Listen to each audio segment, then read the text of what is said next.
अपनी बात बताइए।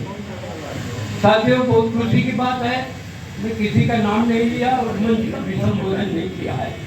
खैर, ये बात मैं कह रहा हूँ कि जैसी मेरी इच्छा थी मीटिंग करने की, समाज के बुद्धिजीवी लोग बैठे, समाज के अगुआ लोग बैठे और क्षेत्र के लोग बैठे, मेरी यही इच्छा थी। और थोड़ी सी बाकी है जो हर गांव के लोग नहीं पहुंच पाए। कम से कम हर गांव से एक एक लोगों की जरूरत थी। और यहाँ कोई राजनीतिक मंच नहीं था, कोई हमें वोट मांगने आया नहीं हूँ। मैं अपना संदेश समाज को देने आया हूँ, जिसके कारण हर गांव में मेरा संदेश चला जाए। जैसा कि किसी भाई जी ने कहा कि मेरे क्षेत्र में तो हर लोग जाति की कुर्मी लिखते हैं, ये बात 100% सही है। लेकिन इस सरदार पटेल संस्थान को स्थापित करके हमारे पूर्वजों ने जो रीवा जिला में और 17 मिला करके 13 फिरके थे, कोई सिगरौल तो कोई चंद्रौल तो कोई मठिया, कोई बड़गैया, इस प्रकार के 13 फिरके थे। उनको तोड़कर एक किए हैं और एक दूसरे की आज रोटी फेंकी के संबंध होते हैं, ये कम नहीं है। और मैं आज कहने आया था कि केवल सब कुछ लिखे, जाति के कॉलम में कुर्मी लिखना अनिवार्य है, इसलिए ताकि हमारी जनगणना में किसी प्रकार की व्यवधान न आए और हमारे रीवा जिला की सही जाति की गणना हो जाए। तो ये बात ठीक है, सभी लोगों ने स्वीकार किया है और हमारे ख्याल से जितने लोग बैठे हैं सभी ने स्वीकार किया है। दूसरी बात, मृत्यु भोज की जो बहुत देर से हमारे साथी सब विचार कर रहे थे, मैं कहता हूँ यहाँ सभी बुद्धिजीवी बैठे हैं, सभी पढ़े लिखे हैं, 80% भूतपूर्व कर्मचारी अधिकारी हैं। आप लोगों को सोचना है, मैं किस काम में फालतू खर्चा करता हूँ। अगर रिसर्च करें आप दिमाग से, सबसे ज्यादा शराब में जी, अपनी समाज सबसे ज्यादा पैसे शराब में खर्चा करती है। बात हो जाएगी।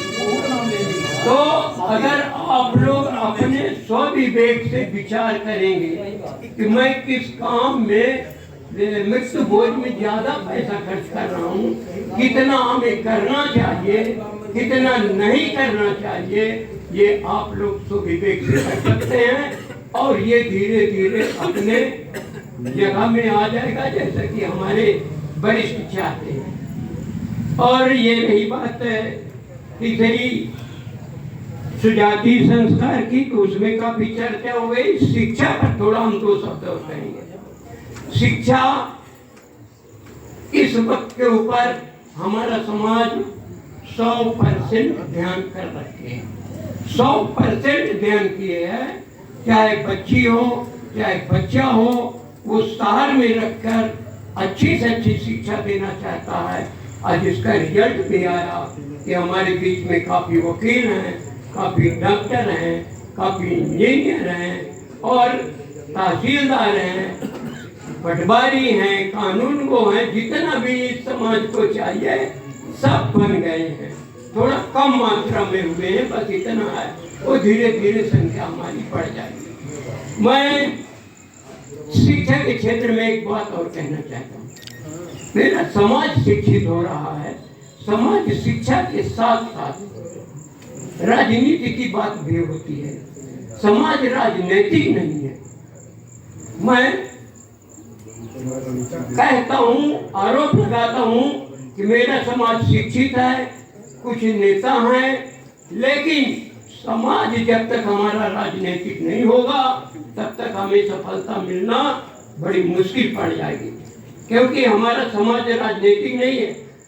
जाति के नाम पर वो वोट देता है, लेकिन इन बड़े लोगों को देखिए, एक ठाकुर 500 वोट का मालिक रहता है, एक ठाकुर, एक ब्राह्मण कम से कम 100 वोट संभाल के रखता है, एक ब्राह्मण 100 वोट संभाल के रखता है।